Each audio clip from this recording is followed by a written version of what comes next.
It is National Cooking Day in the UK today, so what better way to celebrate than, well, cooking up an absolute feast. So save this recipe for the weekend or for a delicious weeknight feast. This is my recipe for a succulent Greek-inspired chicken dish, which can be served in a homemade flatbread alongside my homemade chips and the Greek-style sauce. This is one of my favorite dishes to cook because it uses ingredients that we pretty much always have on hand, and although it uses simple ingredients, it somehow ends up being such a delicious treat, bursting with fresh flavors.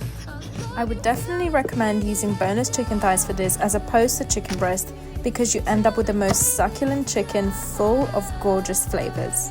This is definitely a favorite with my family because we absolutely love a meal that has a lot of different flavors and textures to it.